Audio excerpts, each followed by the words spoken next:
Hey, Russ Miller, Off-Grid Creationist here. I'm trying to clean up my air filter on my Echo saw. This is my Craftsman saw, and I don't want to hear any garbage about my Craftsman saw. It's an 18-inch, and it really cuts really well, but I have a 20-inch Echo that I usually use out in the forest.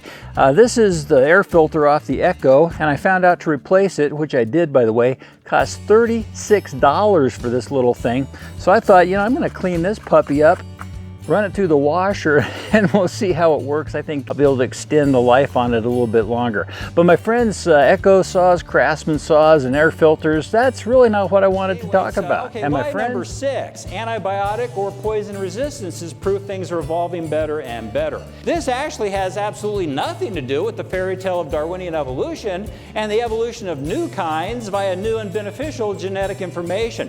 Let's use insects as an example. Let's say I had 1,000 insects and they were running right off the stage to the front row, but just before they got to you, I sprayed them with insecticide and 998 out of the 1,000 died.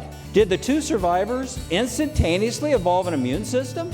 No, they already had the gene in their gene pool that allowed them to survive that poison. The others didn't have it, or it was turned off, and they died. Now, when these 2 have offspring, the offspring inherit that gene, they're immune to the poison, they evolved absolutely nothing.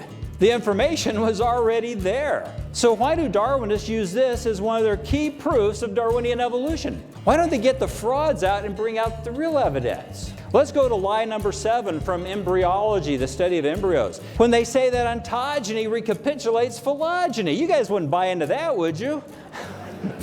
How's a kid supposed to argue with that? All that means is you go through your evolutionary stages while you're in your mother's womb. Ernst Haeckel came up with this in 1869, 10 years after Darwin's book came out. Here are his drawings from left to right across the top of a human and other creatures in the embryonic stage, like salamanders, fish, turtles, etc. But right below are the photos that don't look anything like his drawings. It was proven in the 1870s he had taken a human in the embryonic stage and made copies of the human, labeled them fish, salamander, turtle, etc. Proven fraud in the 1870s and still taught in college today.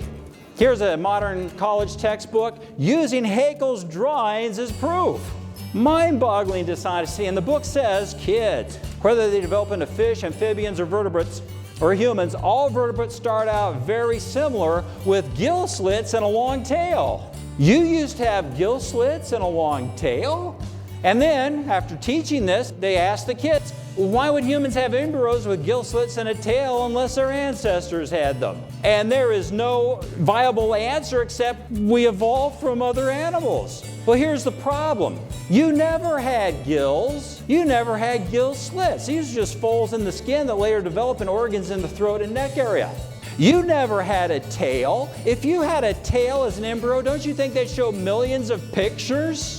We named into the spine the tailbone. Had nothing to do with there being a tail there. We just called it that. Pure fraud, pure propaganda. And I can make it look pretty silly pretty quickly, but see, I'm not in those millions of classrooms around the nation and around the world as kids have their faith destroyed. And my friends, that is what I wanted to talk about.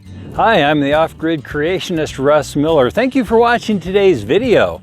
Hey, if you'd like to help us get this information to others, please subscribe and share the video. You can also go to our website and find all sorts of great resources we have put out. Or you can even click the button below if you'd like to partner with us, and we'd appreciate that as well. Hey, thanks again.